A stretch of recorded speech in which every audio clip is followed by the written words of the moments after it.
Hey, Eggs Eat Your Thoughts here, coming at you with another video.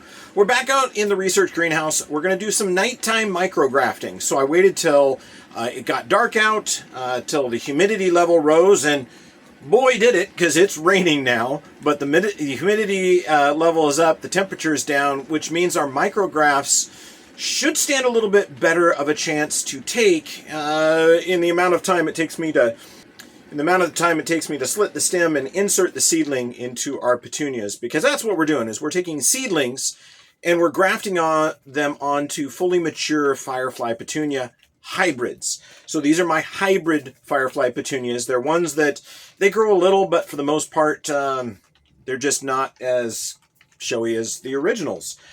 So we're going to take those and use those as our mother plants, as our donor material, or our host material for our seedlings, because it's going to be similar genetically than any other petunia that I would put in there.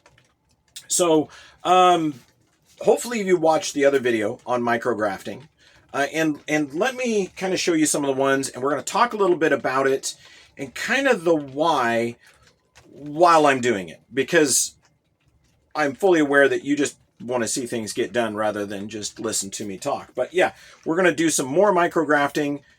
I've got all my supplies set up, so we'll get you over here. We'll start that process and we can see what happens. Okay, so since some of you, this is going to be a little bit of catch up. These are my Firefly and Glamoflage grape hybrids. So Glamoflage grape is that variegated petunia right there. And Firefly are these petunias here. These glow in the dark. They're bioluminescent. They're crossed with, or genetically engineered with a fungus to glow in the dark. They glow kind of green. That doesn't glow at all, but it's got these pretty white margins on those leaves. So we did some hybridization, and we got some petunias that, this is the one that I think might have some variegation, but there are some seedlings that also came out pure white. See if you can zoom in there. You can kind of see those. Those are pure white seedlings. There you go. Pure white. They will never grow more than what they have now. They've used up all the energy they have to get to that size, and that's it. All the rest of these are photosynthesizing, so they're going to keep growing. They have chlorophyll. This does not. This does not have chloroplasts that have chlorophyll in it. They're just kind of done. So what we're going to do is we're going to take these and we're going to put them onto a Firefly hybrid. So these glow, but just not quite as bright. And we're going to graft this one in right there. And the idea is that the energy produced in all these green leaves will be shoved to the end of all the branches. And at the end of this branch is going to be one of those seedlings. And hopefully it's going to receive the energy from this branch and it's going to start growing. And we can get a white, just a pure white branch coming out of the middle of this petunia. Once they're long enough, then I can graft it like normally. And the hope is that once it starts to grow, that it may still have the glowing Firefly genes in it, so that white portion would then glow. Okay, so someone asked already on a post I did on Facebook, and they're like, well, why are you putting those on here? Well, the answer is this produces energy and food. Those white ones do not. I want to put a white one in here so it gets the energy and food from all the rest of this and it can start growing. Without doing any metabolic processes, it's going to die, right? But if it can do metabolic processes because it's getting fed by this plant, then there's a chance that we can actually see it glow, okay? So let's grab one of these and we're going to start putting these in here and we can kind of talk as we're going, because these are like super, super tiny. And those of you with super sharp eyes can see the dead remnants of the aphids that I just sprayed and removed off of here, because those are still there, but I haven't seen any live aphids this evening. So we're going to get some of this stuff out of the way. I think we're going to go for right down in here. I don't have as sharp of scalpels as I would like. Okay, that's where we're going to graft to. So I'm going to grab one of these seedlings. Okay, so there is one of the seedlings, super small. And a chance to focus. Okay, we're going to attempt to do an angular cut on it. Okay. Trying not to destroy plant. We're going to go in and we're doing a cleft graft, which means we're going to cut across the stem. We're going to try to put this near an edge. Okay, I'm cutting down. Okay. Ah! I was hoping it would hold my... I'm trying to be as quick as I can. But trying not to squeeze this. I have not small fingers. Okay, see if we can pull that apart again. You know what? Since we messed up, we're going to make it smaller again.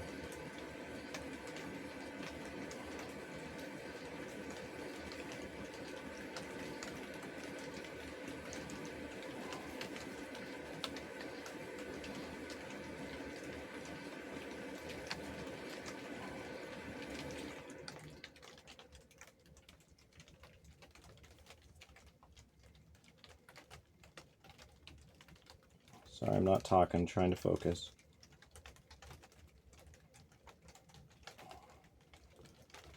I do not have a microscope. Like a dissecting microscope would make this a whole lot easier.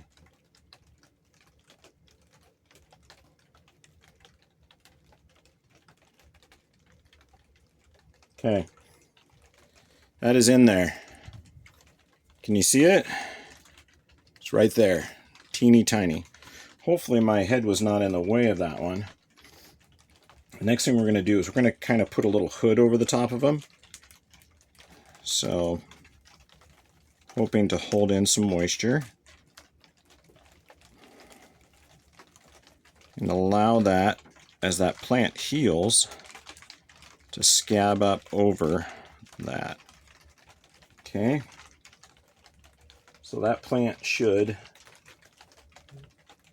be exhaling moisture in there and keeping that humid and good. Okay, so that, I think that's all I'm going to do on that one. Okay, that is my tiny micrograft. We're going to try this. I'm going to try this 4 times tonight. That is what I have allotted for my time for this. And I know this is going to hurt the soul of some of you firefly growers out there seeing me just trim off the blossoms, get them out of my way. And yes, when you toss them on the ground, they do glow still. The ones that I cut earlier today and tossed on the ground when I came in the greenhouse, they were still glowing. So that was kind of cool. Okay. I think we're going to select this one here. Get some other things out of the way. Get some of these other leaves out of the way.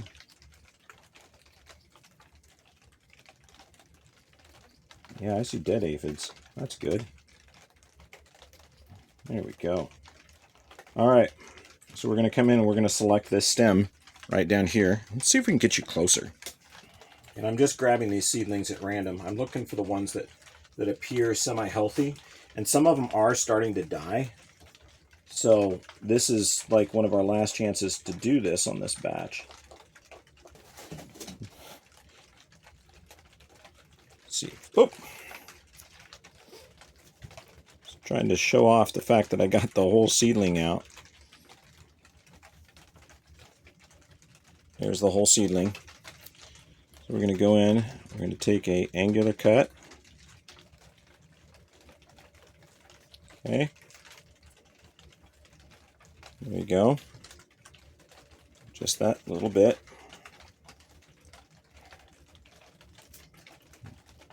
I'm going to try my dominant hand for the placing this time.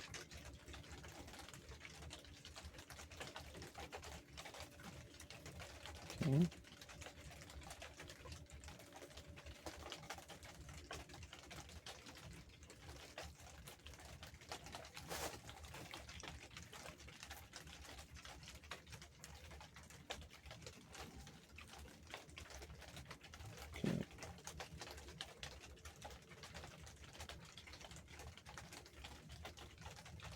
Trying to also do this so you can see.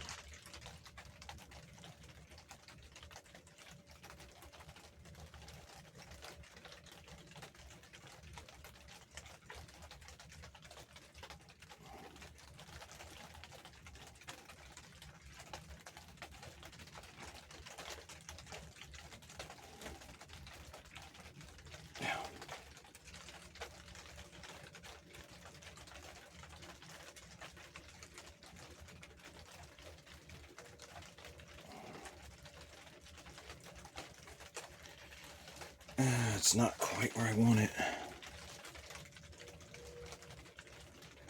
There we go. Squished it out the side. We're going to try a different seedling. Okay, so we're going to try a different spot and a different seedling. So let's prep this one here.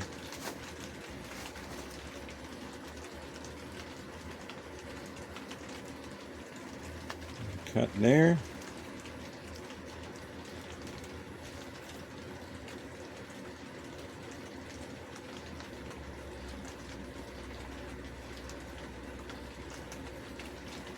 Okay, that left that open.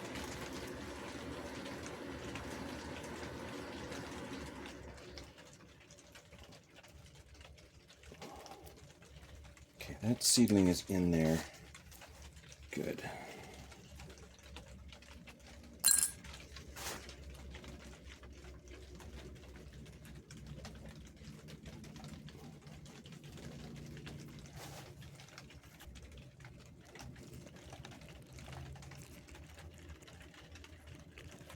It still has a seed on it.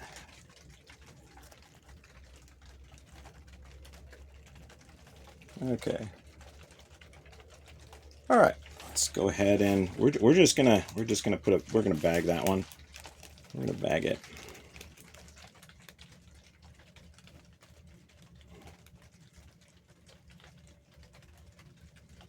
Do not want to bump it.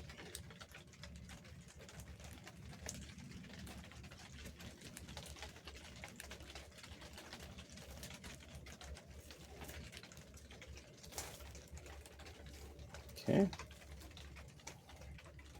I know I said I was going to talk on this. Sorry, it's been a little stressful. It's been a little stressful on these. So I hope you're understanding kind of the idea of this. Oh, there we go. Sorry, I'm not talking so much. This is kind of. It's like asking your neurosurgeon to talk while doing surgery. Okay. Get this out of the way. We're going to go in and we're going to do another one here, so we'll get these out of the way.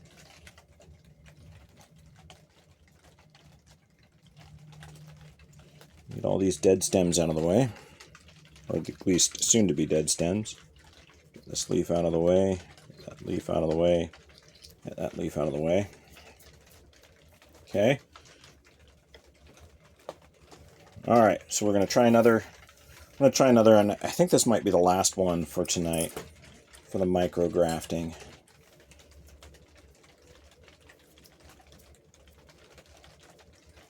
So I'm going to just prep this ahead of time.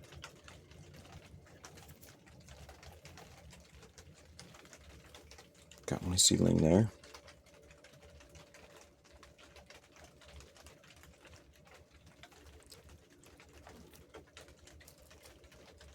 Trying the best I can to make that a angled cut.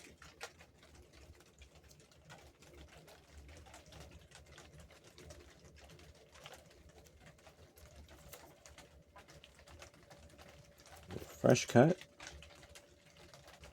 And we're doing a lot of cleft grafts, which means we're just cutting right down the center. Hopefully sticking these in the gap in between the two halves of the stem. Oh, I don't think it's wide enough to put that in there right now. Okay, got it open. Hopefully you can see that.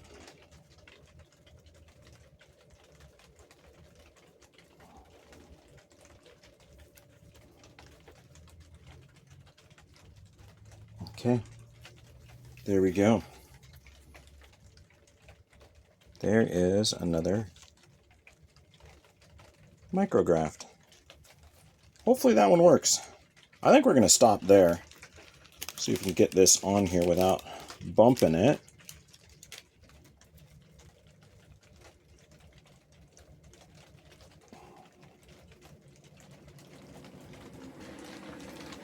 So there you go. There is some micrografting. So we're taking our seedlings and we're doing little tiny cleft grafts. And so we're cleaving that petunia in half. We're opening it up and then we're sticking in our little tiny seedlings. So the hope is that with these that will heal tonight, or at least begin the healing process and start the exchange of fluids between the graft and the seedling. And the idea behind the bags is to hold in the moisture, to make sure that plant has enough moisture that seedling sprout doesn't die. We've got a total of, looks like 6 of them done. I think this is going to be, I think that's going to be about it for the micrographs right now, because I'm going to run out of room real quick. I'm going to need to start working on some other material, and I want to see if this is successful before I do a whole bunch of it. But that's the idea. That's the proof of concept. At least the proof of concept will be if any of them takes. I'm going to kind of go back and reiterate that question about why I'm grafting on the albino, and it would be classified as an albino, so it has no color, no pigment.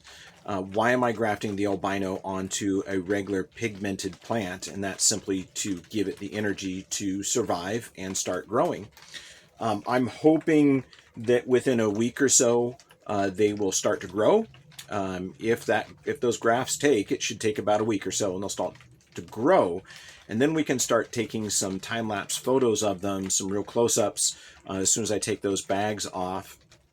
And we will see if the growing albino Firefly Petunia hybrids, we'll see if they glow. Now, the other thing I should probably point out, why am I really kind of focused on this? I mean, even if they don't glow as bright as I want, they are going to be kind of cool, because those albino Firefly Petunias, they're crossed with a purple petunia. So those blossoms should be a light purple. So whatever blossoms happen on that albino tissue. Or maybe they'll be white. I don't know. We have no chlorophyll, but does that mean we have absolutely no pigment? That I don't know. I'm sure someone will comment down there and tell me the genetics of how plant color is transferred through and what parent it comes from. But at this point, I'm kind of groundbreaking stuff with these, because with this breeding project, I've been told over and over and over again, this doesn't work, that doesn't work, this doesn't work. And I keep breaking those barriers down. And I mentioned that in my other video. We're doing this because we can. It's not necessarily because we have to, or I'm doing this to have fun. So that is really what excites me, is having fun, grafting plants, getting things to grow, doing crossbreeding, and it makes great content for you. So you get to enjoy that too. But that's why we're out here. We're having fun. And we'll see if those albino ones come out. But, in the meantime, oh no, I knocked over my very special one. Better put a lid back on it. I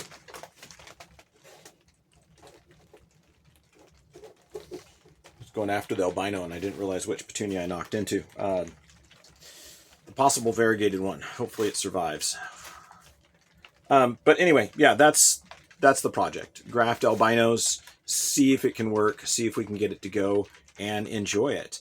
I'm really having a lot of fun with the Firefly Petunias, and I really hope that those of you that are watching these go out and buy a Firefly Petunia. And please follow my advice on how to grow them.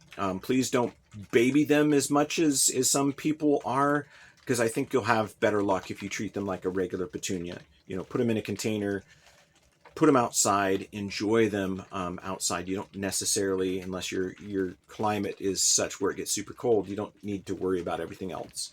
All of these petunias in here survived 110 plus degree temperatures, because that's what we get here in North Idaho. So they're going to do fine. And, you know, don't grow them in the ground. Grow them in containers. They'll do fine. But I'll do a whole nother series this coming spring all about Firefly petunias. We'll go get a fresh batch, and then I'll let you see kind of how I start with the little itty bitty ones and grow up from there. And I'll keep some of my old school ones as long as I can. As long as I can keep this greenhouse above freezing this winter, we should have some.